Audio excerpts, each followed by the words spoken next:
मङ्गलं वरदे कामरूपिणी विद्यारम्भं करिष्यामि सिद्धिर्भवतु मे सदा। हेलो स्टूडेंट्स, वेलकम टू शिक्षा सारांश। तो आज हम पढ़ेंगे क्लास 10th संस्कृत व्याकरण का एक टॉपिक जिसका नाम है अव्यय। ये बहुत ही इजी टॉपिक है। इसको हम आज फटाफट से छोटा सा वीडियो बना के वन शॉट वीडियो में निपटा देंगे और आपके जो परीक्षा के अंदर आने वाले अव्यय के जो 3 प्रश्न हैं, 3 अंकों के जो प्रश्न हैं, उन्हें आज हम पक्का कर लेंगे। तो चलिए आज हम स्टार्ट करते हैं। जो टॉपिक हमारा नाम है अव्यय। तो सिलेबस की बात करते हैं। तो सिलेबस में देख लेते हैं अव्यय कितने नंबरों के हैं। अव्यय देखिए यहाँ पे लिखा है अव्यय पदानी। ये जो लिखा हुआ है अव्यय पदानी, ये आप देखेंगे सामान्य परिचय अव्यय होते क्या हैं और वाक्य अव्ययानाम प्रयोगः कितने नंबरों का है, 3। तो हमारे टॉपिक का नाम क्या है, अव्यय। तो पहले हम, जैसा कि हमारी परंपरा है, तो जो टॉपिक हमें पढ़ना है उस टॉपिक का मीनिंग हम समझ लेते हैं। तो सबसे पहले हमारे टॉपिक का नाम है अव्यय। तो इसके अंदर 2 शब्द हैं। एक है अ का अर्थ क्या होता है, नहीं, ठीक है। और दूसरा है व्यय। व्यय का अर्थ क्या होता है, खर्च। या यहाँ व्यय का अर्थ क्या हो रहा है, परिवर्तन। यानी जो स्वयं को खर्च नहीं करता, जो स्वयं को परिवर्तित नहीं करता। देखिए बहुत सारा जिसके पास पैसा होता है उसे धनी कहते हैं, लेकिन बहुत सारे धनी लोग अव्ययी होते हैं। अव्ययी का अर्थ क्या होता है कि वो जो अपना पैसा होता है उसे खर्च नहीं करते, तो उन्हें क्या कहते हैं, हम कंजूस कहते हैं। नॉर्मली लैंग्वेज में हम क्या कहते हैं, कंजूस। तो वैसे ही जैसे कि पैसे वाले होकर के कंजूस होना, वैसे ही हमारी संस्कृत भाषा के अंदर कुछ ऐसे शब्द होते हैं, कुछ ऐसे शब्द होते हैं जिन्हें हम कंजूस कहते हैं। क्यों कहते हैं, क्योंकि उनका नाम ही अव्यय है। अव्यय का अर्थ यही होता है कि वो किसी भी लिंग में, विभक्ति में, वचन में परिवर्तित नहीं होते। यानी जो परिवर्तित नहीं होते उन्हें क्या कहा जाता है, अव्यय कहा जाता है। संस्कृत के वे शब्द जो हमेशा एक जैसे रहते हैं, यानी इनका कोई विभक्ति नहीं चलता, कोई धातु रूप नहीं चलता, कोई वचन नहीं चलता, कोई लिंग नहीं चलता। जैसा कि हम बहुत सारे टॉपिक्स में पढ़ चुके हैं, हमारे कोर्स में कारक भी है, अलग अलग विभक्तियां, अलग अलग वचन, अलग अलग लिंग के अनुसार हमें प्रयोग में लाना पड़ता है। लेकिन ये सबसे सीधे, सिंपल और आसान शब्द होते हैं जो जैसे हैं, बस एक बार मीनिंग समझ लो, उसका प्रयोग करना है, इसमें कोई परिवर्तन नहीं होता। तो वे शब्द जो एक जैसे रहते हैं, जिन शब्दों में विभक्ति, वचन और लिंग के आधार पर कोई परिवर्तन नहीं होता, उन्हें अव्यय कहते हैं। जैसा कि मैं आपको इसका हिंदी अनुवाद भी समझा चुकी हूँ। अव्यय यानी जो खर्च नहीं होता, यानी जो परिवर्तित नहीं होता। अव्यय को आसान भाषा में हम क्या कह सकते हैं, कंजूस। यानी जो अपना रूप नहीं बदलता, जो अपना रूप नहीं बदलता, यानी जैसा है वैसा ही रहता है। एक श्लोक भी संस्कृत में अव्ययों के लिए आया है। सदृशम त्रिषु लिंगेषु। सदृशम यानी समान रहते हैं।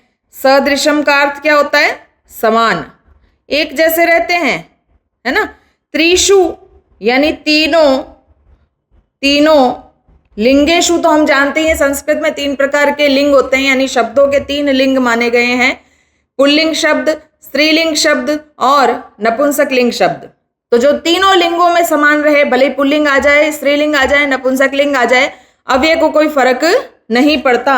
सर्वासु च विभक्तिसु, और कोई भी विभक्ति आ जाए। जैसा कि हमने कारक नाम के टॉपिक में पढ़ा कि विभक्तियां कितनी होती है, वैसे तो 7 होती है, लेकिन संबंध और संबोधन को नहीं गिना जाता, तो कारकों की संख्या 6 होती है, विभक्तियां तो 7 होती है। तो सभी विभक्तियों में एक जैसा रहता है, समान रहता है। तीनों लिंगों में भी समान रहता है। सभी विभक्तियों में 7 विभक्तियां होती है और 7 विभक्तियों में भी समान रहता है। वचनेषु यानी वचन। अब वचन कितने होते हैं, तो संस्कृत में वचन कितने प्रकार के होते हैं, 3 प्रकार के होते हैं। एक व्यक्ति की बात करते हैं तो उसे एक वचन कहा जाता है। 2 व्यक्तियों की बात करते हैं उसे द्विवचन कहा जाता है। और 2 से अधिक होते ही हम उसे क्या कहते हैं, बहुवचन। तो तीनों वचन में, एक वचन में, द्विवचन में, बहुवचन में, सातों विभक्तियों में प्रथमा से लेकर सप्तमी तक और तीनों लिंगों में, पुल्लिंग हो, स्त्रीलिंग हो या नपुंसक लिंग हो, सदृशम यानी ये समान रहता है। यन्न व्येति जो परिवर्तित नहीं होता, जो स्वयं को खर्च नहीं करता, वो क्या कहलाता है? तद अव्ययम। तद अव्ययम शब्द जो है उसे हम आसानी से समझ सकते हैं।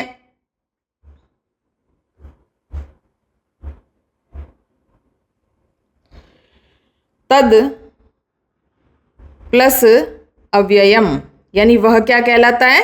अव्यय कहलाता है। चलिए, तो बहुत छोटा सा, सिंपल सा, प्यारा सा टॉपिक है, हम करते हैं। अव्यय का अर्थ हम समझ लेते हैं। हमें सिर्फ इतना ही समझना है कि अव्यय जो है वो परिवर्तित नहीं होगा, भले कुछ भी आ जाए, भले कोई भी वचन आ जाए, कोई भी लिंग आ जाए या कोई भी विभक्ति आ जाए। तो हमें सिर्फ एक छोटा सा शब्द है, कुछ शब्द हैं, उनके अर्थ याद करने। अचिरम जिसका अर्थ होता है शीघ्र ही, शीघ्र यानी जल्दी, ठीक है। अचिरम का अर्थ होता है जल्दी। यावत यानी जब तक, तावत यानी तब तक, सहसा यानी अचानक, श्वः यानी आने वाला कल, सुपर इंपॉर्टेंट परीक्षाओं में आता है। हयः बीता हुआ कल। शनै शनै यानी धीरे धीरे, संप्रति, सांप्रतम, अधुना, इदानीम, इन सभी शब्दों का अर्थ होता है इस समय। अत्र यानी यहाँ, अत्यंत यानी बहुत, अथ, अथ यानी आरंभ, कोई चीज शुरू करते हैं तो संस्कृत में कहते हैं अथ, या इसके बाद। अलम का अर्थ होता है निषेध अर्थक, जैसा कि हम कारक में पढ़ चुके हैं कि अलम दो अर्थों को प्रकट करता है। एक तो जब मना करना हो तो हम कहते हैं अलम विवादेन, अलम हसीतेन, ज्यादा मत हंसो, ज्यादा झगड़ा मत करो। तो अलम जब निषेध अर्थ में आता है तो तृतीय विभक्ति, और पर्याप्त या समर्थ अर्थ में आता है तो चतुर्थी विभक्ति। लगती है अगले वाले शब्द की, अलम को कोई फर्क नहीं पड़ता, अलम तो अलम ही रहता है। शब्द के अर्थ दो हैं, ये हमें याद रखने। अद्य यानी आज, अथवा यानी या, अपि का अर्थ होता है भी, अन्यथा यानी नहीं तो, अतः यानी इसलिए, अतीव यानी बहुत अधिक, आम यानी हाँ, इतस्ततः यानी इधर उधर, इति यानी समाप्त या ऐसा। देखिए, दोनों शब्दों को याद रखना है। अथ, अथ का अर्थ क्या था? प्रारंभ, और इति का अर्थ क्या है? समाप्त। दोनों को आपको साथ में याद रखना है। उच्चे यानी जोर जोर से या ऊंचे सुर में। एव का अर्थ होता है ही, एव बहुत इंपॉर्टेंट है, परीक्षा में बहुत बार आता है। एकदा यानी एक बार, एवं यानी इस प्रकार, किम यानी क्या, किंतु यानी परंतु या लेकिन, कदा यानी कब, ये भी बहुत बार परीक्षा में पूछा जाता है। कुतः यानी कहाँ से, कुत्र, क्व या क्वचित, इसका मतलब कहाँ। च का अर्थ होता है और, बहुत इंपॉर्टेंट। अभितः परितः, समयानिकषा कारक याद हो तो, कारक के अंदर हमने रटे थे ये शब्द। अभितः यानी दोनों ओर, परितः यानी चारों ओर, सर्वतः यानी सभी ओर, उभयतः यानी दोनों ओर, चेत यानी यदि, चिरम यानी देरी से। तो अभी मैंने आपको दो शब्द बताए। ऊपर एक शब्द आया था अचिरम, अचिरम का अर्थ मैंने क्या समझाया था? जल्दी। और यहाँ लिखा है चिरम, चिरम का अर्थ क्या हो गया? देरी से। तो ये दोनों ऑपोजिट वर्ड है, आपको ध्यान रखना है, चिरम और अचिरम। तत्र यानी वहाँ, ये भी बहुत बार पूछा जाता है। इतः यानी इधर से या यहाँ से। ततः यानी उसके बाद या वहाँ से। तथापि यानी फिर भी, इंपॉर्टेंट, जो स्टार लगा रही हूँ परीक्षा के लिए बहुत इंपॉर्टेंट है। तदा यानी तब। तरही यानी तो। तू का अर्थ भी तो। तावत यानी तब तक। तूष्णिम का अर्थ होता है चुप, ठीक है, ये भी इंपॉर्टेंट है। दिवा का अर्थ होता है दिन। न यानी नहीं। निश्चय यानी नीचे। नूनम यानी निश्चय ही। नो चेत का अर्थ होता है नहीं तो। पुनः का अर्थ होता है फिर। प्रातः यानी सवेरे। पश्चात यानी बाद में। प्रभृति यानी से लेकर, जैसे कि सुबह से लेकर, तो प्रातः काले प्रभृति। परंतु यानी किंतु या लेकिन, पूरा पुराने समय में। इंपॉर्टेंट अव्यय है। सायं, सायं यानी शाम। सह यानी साथ। स्वयं यानी अपने आप। सर्वत्र यानी सब जगह। अथ किम और क्या। तथा यानी वैसे। परस्पर आपस में। बहि यानी बाहर, इंपॉर्टेंट। बहुधा यानी अक्सर। बाढ़म यानी हाँ। माँ यानी नहीं। संस्कृत में नहीं को माँ कहते हैं, जिसमें चंद्र बिंदु का प्रयोग नहीं होता है। मुहुर मुहुर, भूयम, वारम वारम, इन सभी शब्दों का अर्थ होता है बार बार, जो बहुत इंपॉर्टेंट है। यत यानी कि, यत्र यानी जहां, यदि यद्यपि यानी अगर, यावत यानी जब तक, यतः यानी जहां से, यदा यानी जब, वा का अर्थ होता है या अथवा, विना का अर्थ होता है बिना, वृथा यानी व्यर्थ, ये भी इंपॉर्टेंट है। सर्वदा सदा सदैव यानी नित्य, ही यतः यतो ही, क्योंकि, खलु का अर्थ होता है निश्चय ही, ईशत यानी थोड़ा, जातु यानी कभी, धिक यानी धिक्कार, नक्तम यानी रात, प्रसह्य बलात्, प्रसह्य यानी बलात्, नमः यानी नमस्कार, और पुरः पुरः पुरतः पुरस्तात् यानी सामने। तो देखिए हमने सभी अव्यय पढ़ लिए एक बार, आप चाहें तो वापस से देख सकते हैं, पढ़ सकते हैं। वाक्येषु के अब कुछ उदाहरण कर लेते हैं जिससे हमें समझ में आएगा किस प्रकार के प्रश्न आते हैं। और जो मैंने उदाहरण आपके लिए किए हैं वो एनसीईआरटी की जो ग्रामर की बुक है उससे किए हैं, ताकि जो भी सीबीएसई, आरबीएसई, कोई भी बोर्ड के अंदर जो अव्यय टॉपिक संस्कृत के अंदर लगा हुआ है उसमें यहीं से प्रश्न आते हैं, तो बिना टेंशन हुए आराम से पढ़ सकते हैं। कच्छपः शनैः शनैः चलति, कछुआ कैसे चलता है? धीरे धीरे चलता है। अचिरम गृहं गच्छ, मैंने अभी बताया आपको अचिरम का मतलब क्या होता है? जल्दी, तो जल्दी से घर जाओ। अच्छा, एक बात आपको और याद रखनी थी कि जो श्वः शब्द था, क्योंकि उससे पता चल रहा है कि इसका मीनिंग है आने वाला कल, तो इसके साथ में भविष्य काल की क्रिया लगेगी, यानी कौन सा लकार लगेगा? लिट लकार, याद रखना है। तो भविष्य काल की क्रिया के लिए श्वः का प्रयोग करना है। और हयः, हयः का अर्थ होता है बीता हुआ कल, तो ये भी आपको याद रखना है कि बीते हुए कल में संस्कृत के अनुसार लंग लकार का प्रयोग किया जाएगा। तो देखिए, अहम श्वः वाराणसीम गमिष्यामि, इसका मतलब मैं कल वाराणसी जाऊंगा, गमिष्यामि से पता चल रहा है। सहसा निर्णयम न करणीयम, अचानक से निर्णय नहीं लेना चाहिए, सोच समझ के फैसला लेना चाहिए। इदानीम अहम संस्कृतम पठामि, अभी मैं संस्कृत पढ़ रहा हूँ। यद्यपि अद्य अवकाशः अस्ति, देखिए 3-4 अव्यय आ गए एक साथ में। यद्यपि यानी हालांकि, अद्य यानी आज, अवकाशः यानी छुट्टी है, तथापि अहम कार्यमुक्त नास्मि, फिर भी मैं कार्यमुक्त नहीं हूं, मैं कार्य में बंधा हुआ हूं। अद्य रामायण कथा आरभ्यते, अब रामायण की कथा शुरू हो रही है। अत्र आगच्छ, यहाँ आओ। अहम कुत्रापि न गमिष्यामि, मैं कहीं भी नहीं जाऊंगा। कुत्रापि में 2 अव्यय आए हैं, एक है कुत्र और एक है अपि। कुक्कुरः इतस्ततः भ्रमति, कुत्ता इधर उधर घूमता है। यत्र यत्र धूमः तत्र तत्र अग्नि, जहां जहां धुआं है वहां वहां आग है। तो ये तो एक पहचान हो गई कि धुआं दिखाई दे रहा है तो आग है ही। अधुना गल्पम न करणीयम, अब जो है गल्प ना करें, यानी झूठ ना बोलें। नक्तम दधि न भुंजित, नक्तम का अर्थ मैंने आपको बताया था रात, नक्तम का अर्थ क्या है? रात, और इसका हिंदी अनुवाद होगा कि रात को दही नहीं खाना चाहिए। कक्षायाम तुष्णिम तिष्ठ, कक्षा में चुप बैठना चाहिए, तुष्णिम यानी चुप। पुरा अशोकः राजा आसीत, पुराने जमाने में अशोक नाम का राजा हुआ करता था। तौ परस्परम आलपत, वो दोनों जो व्यक्ति है वो आपस में बात कर रहे हैं। अद्य प्रभृति अहम धूम्रपानम न करिष्यामि, आज से लेकर कभी भी मैं धूम्रपान नहीं करूंगा। शीघ्रम कार्यम समाप्य अन्यथा विलंबम भविष्यति, जल्दी कार्य समाप्त करें नहीं तो देरी हो जाएगी। वृथा कलहम मा करो, ज्यादा कलह मत करो, झगड़ा मत करो। यदा अहम गमिष्यामि तदा सह अत्र आगमिष्यति, जब मैं जाऊंगा तब वह आएगा। ईशत हसित्वा, थोड़ा सा हंसकर, सह तस्य उपहासम कृतवान, वह उसका मजाक उड़ा रहा था।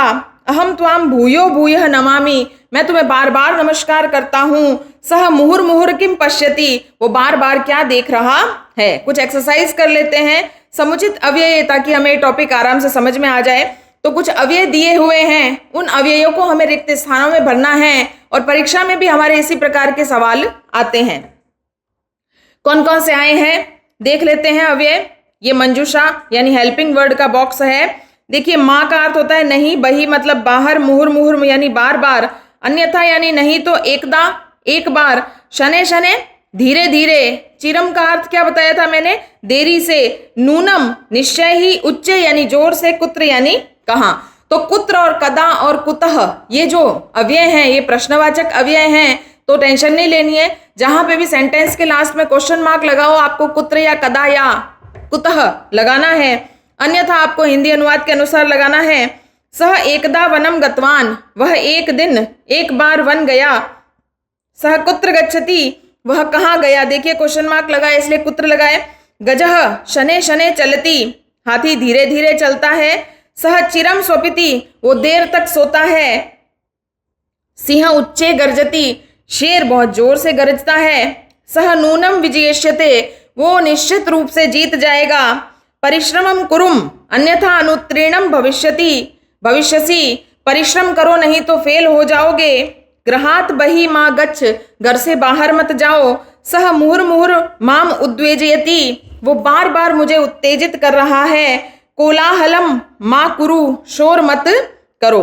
अगले प्रकार का जो प्रश्न है वो कह रहा है कि अधोलिखितेषु वाक्येषु अव्ययम पदम चित्वा लिखत, जो सेंटेंस दिए हुए हैं उसमें से अव्यय शब्द कौन से हैं ये हमें छांटने हैं। तो बहुत ही ईजी है, देखिए यावत परीक्षा कालम न आयाति तावत परिश्रमम कुरुत, तो यहाँ कौन कौन से हैं, यावत और तावत। जब तक परीक्षा का समय नहीं आता तब तक परिश्रम करते रहो। अस्माभि सर्वदा सत्यम वक्तव्यम, तो यहाँ पे क्या अव्यय है, सर्वदा, हमारे द्वारा हमेशा सत्य बोलना चाहिए। कालम वृथा न यापनीय, वृथा ये एक अव्यय हमें पता ही है, बेकार, समय को बेकार नहीं बिताना चाहिए। अहम संप्रतिम गृहम गंतुम इच्छामि, अब मैं घर जाना चाहता हूं, अब, ठीक है। त्वम कुतः समायातः, तो कुतः अव्यय है, तुम कहाँ से आ रहे हो, समायात यानी आ रहे हो। अहम श्वः ग्रामम गमिष्यामि, मैं कल गांव जाऊंगा। तौ परस्परम आलपतः, वो दोनों आपस में बात कर रहे हैं, परस्पर एक अव्यय है। अद्य प्रभृति अहम धूम्रपानम न करिष्यामि, आज से लेकर मैं कभी भी धूम्रपान नहीं करूंगा। धनम विना जीवनम वृथा भवति, धन के बिना, यहाँ पे बिना भी अव्यय है, तो धन के बिना जीवन बेकार है। अथ रामायण कथा आरभ्यते, अब रामायण की कथा शुरू हो रही है। तो देखिए बहुत ही सिंपल सेंटेंस थे, हमें अव्यय पद छांटने थे जो हमने छांट लिए, ये उसके आंसर है। तीसरा नंबर क्वेश्चन है जो कि हमें अभी लेटेस्ट परीक्षा के अंदर पूछा जा रहा है।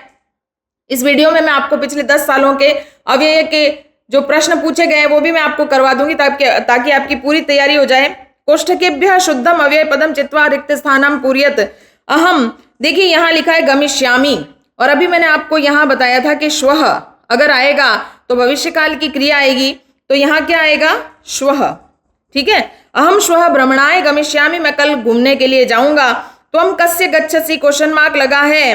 त्वम कस्य परितः गच्छति या कस्य पुरतः गच्छसि, तुम किसके चारों तरफ जाते हो या पुरतः यानी सामने जाते हो, तो यहाँ आएगा पुरतः, किसके सामने जाते हो। विद्यालयम परितः, यहाँ आएगा परितः, विद्यालय के चारों ओर उद्यान है। सह यदा आगमिष्यति, तो यहाँ क्या होगा, तदेव, तदेव अहम गमिष्यामि। देखिए यहाँ क्या आया है, यदा, तो यदा के साथ में हमेशा तदा ही आता है, तो इसमें तदेव में तदा है। परिश्रमम कुरु, अन्यथा, यहाँ अन्यथा आएगा, ये ऊपर भी हमने सेंटेंस पढ़ लिया था कि मेहनत करो नहीं तो फेल हो जाओगे। त्वम, यहाँ पे क्या आएगा, त्वम डैश डैश कुत्र गच्छति, सांप्रतम आएगा, तुम अभी कहाँ जा रहे हो, सांप्रतम यानी अभी होता है, मैंने ऊपर बताया था।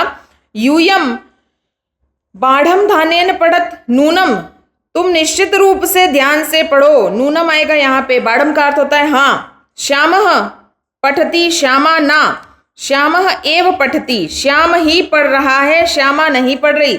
छात्रः पुस्तकम विना न शोभन्ते, छात्र पुस्तक के बिना शोभायमान नहीं होते।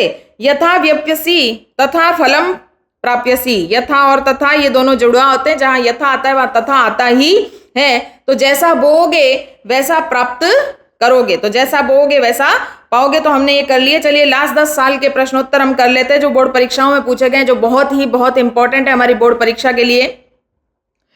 आरबीएसई का सैंपल क्वेश्चन पेपर 2025, उसमें पूछा गया, ये जो दिए हुए हैं आपको 3 शब्द, और इन तीनों शब्दों में से 3 रिक्त स्थानों में भरने हैं। सत्यम एव जयते, जैसा कि हमें पता है सत्य की ही विजय होती है। सह गच्छति अहम अपि गच्छामि, वह जा रहा है तो मैं भी जाऊंगा। वायु सर्वत्र अस्ति, वायु सभी जगह पर है। चलिए 2024 में हमें क्या पूछा गया, 4 शब्द दिए गए हैं और 3 रिक्त स्थान दिए गए हैं। कभी कभी ऐसा होता है कंफ्यूज करने के लिए एक एक्स्ट्रा दे दिया जाता है, ठीक है। तो देखिए अश्वः, अश्वः के साथ क्या आएगा, अश्वः के साथ आएगा जवेन। जवेन का अर्थ क्या होता है, तेजी से। अश्वः जवेन धावती यानी घोड़ा बहुत तेजी से दौड़ता है। पिपीलिका डैश डैश चलती, पिपीलिका कैसे चलती है, धने शने है यानी धीरे धीरे चलती है। ग्रामात डैश डैश विद्यालय, गांव से बाहर विद्यालय, बही यानी बाहर विद्यालय है। बहुत इजी, थोड़े से वर्ड्स के अगर मीनिंग आएंगे तो ये टॉपिक बहुत अच्छे से हो जाएगा, इसीलिए आप ध्यान से पढ़ें। वीडियो को 2 बार देख सकते हैं अगर समझ नहीं आया तो देखिए यहाँ 2023 में 3 शब्द दिए थे और 3 रिक्त स्थान दिए थे, तो हमें भरना है। देख लीजिए, वर्षा काले जलोत्पलवः अस्ति, वर्षा काल में क्या होता है, सर्वत्र सभी जगह पर जल भर जाता है, बाढ़ आ जाती है। तो यहाँ पे ये जो क्वेश्चन आया है याद रखें, अपि कुशलम महाराजस्य, महाराज आप कुशल मंगल तो हैं, तीसरे पार्ट में से आया है। योजकस तत्र दुर्लभः, तो जोड़ने वाली कड़ी दुर्लभ है, ये भी हमारे श्लोक में से आया है सुभाषितानी के। 2022 के अंदर जो प्रश्न आए हैं वो देख लेते हैं। अहम क्या आएगा, इति अपि या बाहर बही से, अहम अपि ग्रामम गच्छामि, मैं भी गांव जा रहा हूं। सह गायकः, तो वो गायक है, तो कैसा गीत गाएगा, उच्चे यानी जोर से, गीतम गायति गीत गाता है। अगला 2021 के अंदर क्या प्रश्न आया, प्रतापः स्वदेशम परित्यज्य अन्यत्र प्रस्थितः, प्रताप अपि, प्रताप भी अपना देश छोड़कर दूसरे देश की तरफ चला गया। मेवाड़ मंत्री भामाशाह, मेवाड़ के मंत्री जो भामाशाह थे, कश्चन आगच्छन प्रतीयते, तो मेवाड़ के मंत्री भामाशाह इव, उनके जैसा ही कोई व्यक्ति इधर आता हुआ प्रतीत हो रहा है। सूरज मल्लम जाट प्लेतो इति विरुद्ध भूषितवान, सूरजमल्ल नाम के एक महाराजा थे जिन्हें जाट प्लेटो के नाम से पुकारा जाता था। और सबसे इंपॉर्टेंट, कविषु कालिदास श्रेष्ठ, कवियों में कालिदास श्रेष्ठ है। 2020 में क्या पूछा गया, देखिए 4 शब्द दिए हैं और 3 जो है रिक्त स्थान दिए हैं, तो हम देख लेते हैं क्या आएगा। वर्षागमे चारु मरुम विहाय क्वा अन्यत्र कस्य अपि, वर्षा के आगमन पर चारु मरु यानी सुंदर मरुस्थल को छोड़कर, क्वा अन्यत्र कौन है जो, अन्यत्र, अपि रमेत चित्तम ऐसा कौन है जिसका चित्त दूसरी जगह पे भी रम जाएगा। अश्रद्धेय मेतत, अश्रद्धेय मेतत अपि तृणानाम वहिना सह संगमः, यहां आएगा अपि और यहां आएगा यत, ठीक है। भवान कुतः समायातः, यहां कुतः आएगा क्योंकि पीछे लास्ट में क्वेश्चन मार्क दिया हुआ है, तो आप कहां से आ रहे हैं श्रीमान।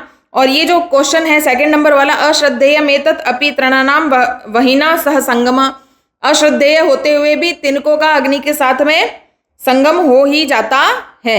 2019 के अंदर क्या प्रश्न पूछे गए, देखिए अहम गमिष्यामि लिखा है, तो देखते ही बिना सोचे समझे आपको श्वः लगा देना है, मैं कल दिल्ली जाऊंगा। तृणानाम विकीर्णानि आसन, तृणानि यानी तिनके, इतस्ततः यानी इधर उधर, विकीर्णानि यानी फैले हुए हैं। वयम अधुनेव कार्यम संपादयामः, हम अभी ही काम को पूरा कर लेंगे। 2018 में क्या प्रश्न पूछे गए देख लेते हैं। वही 4 ऑब्जेक्टिव्स दिए जाते हैं आपको, 4 शब्द दिए जाते हैं कंफ्यूज करने के लिए। सूर्य अग्नि गोलकः इव प्रतिभाति, सूर्य अग्नि के गोले के समान दिखाई देता है। यत्र गच्छति, तो यत्र के साथ क्या आता है, बिना सोचे समझे लिख देंगे तत्र तिष्ठति, जहां जाता है वहां रुक जाता है। कार्यस्य सहसा निर्णयम न करणीयम, कार्य का कभी भी अचानक से निर्णय नहीं करना चाहिए। 2017 में हमारे साथ क्या प्रश्न आए थे देख लेते हैं। यहाँ देखिए क्वेश्चन मार्क है और यहाँ क्वेश्चन मार्क वाला एक ही शब्द दिखाई दे रहा है, कदा, बिना सोचे समझे भर दीजिए। त्वम विद्यालयम कदा गच्छसि, तुम विद्यालय कब जाओगे? अहम तत्र एव गच्छामि।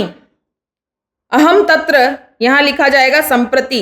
क्यों लिखा जाएगा ये भी मैं आपको बता देती हूं, क्योंकि यहां लिखा है गच्छामि, और गच्छामि यानी जा रहा हूं, ये वर्तमान काल की क्रिया है, और संप्रति का मतलब होता है अभी। तो अभी और वर्तमान काल एक ही होता है, ये ठीक है, ध्यान रखना है आपको। और यहां देखिए ना गच्छत लिखा है, ना गच्छत, ना गच्छत के अंदर अगच्छत छिपा हुआ है। क्या छिपा हुआ है? अगच्छत। ये कौन सा लकार है? ये है भूतकाल। और कौन सा लकार है? लंग लकार। और जैसा कि मैंने आपको भी यहाँ बताया है कि हय के साथ में लगता है, तो बिना सोचे समझे यहाँ पे हय लगा देना है। और आगमिष्यति, आगमिष्यति ये कौन सा लकार है? ये है भविष्य काल, तो हमें यहाँ श्व लगा देना है। वैसे इसके हिंदी अर्थ बता देती हूँ। तुम विद्यालय कब जाओगे? अहम तत्र संप्रति एव गच्छामि, मैं अभी वहां जा रहा हूँ। नेहा हय विद्यालयम ना गच्छत, नेहा कल विद्यालय क्यों नहीं आई? और सा स्व विद्यालयम अवश्यमेव गमिष्यति, वह कल विद्यालय अवश्य जाएगा। 2016 में क्या प्रश्न पूछे गए देख लेते हैं। अब देखिए यहाँ पे 2 जुड़वाएं और 2 रिक्त स्थान है, तो बिना सोचे समझे भर दो फटाफट। यथा गुरु तथा शिष्य, जैसा गुरु वैसा शिष्य। अब आसीत लिखा है, तो बिना सोचे समझे हय लिख दीजिए, क्योंकि हय भूतकाल का है और आसीत भी भूतकाल लंग लकार का शब्द है। हय सोमवासरः आसीत, कल सोमवार था। उच्चे डैश डैश हस्तु, ऊंचा मत हंसिए, ऊंचा मत यानी जोर से मत हंसिए। ज्ञानम विना ना सुखम, ज्ञान के बिना कोई सुख नहीं है। 2015 में हमें क्या प्रश्न पूछे गए देख लेते हैं। उच्चे गायति, गाने की बात आते ही आपको उच्चे ही लगाना है, बिना सोचे समझे। ऊपर कितनी बार आ गया है? सदा सत्यम एव विजयति, हमेशा सत्य की ही विजय होती है। और फिर क्या लिखा है देखिए, पुरा, पुरा यानी प्राचीन काल में संस्कृतम जन भाषा आसीत, संस्कृत जनता की भाषा थी, पहले संस्कृति बोला करते थे लोग। और सहसा गणेशाय विददित, अचानक से गणेश आ गए। तो इस प्रकार से ही हमारा टॉपिक पूरा हो गया। देखिए कितना शॉर्ट और स्वीट और सिंपल सा टॉपिक था। तो किसी भी टॉपिक से घबराने की जरूरत नहीं है। हमने पूरे 10th क्लास के व्याकरण के सभी टॉपिक्स की प्लेलिस्ट बना दी है। जो भी टॉपिक आपको पढ़ना हो आप तुरंत आसानी से पढ़ सकते हैं, और सारे चैप्टर्स की भी प्लेलिस्ट बना दी है। तो पढ़िए, एंजॉय कीजिए और अच्छे नंबर लाइए। जय Shri Krishna. Thank you. Video को लाइक करें, शेयर करें और सब्सक्राइब करें।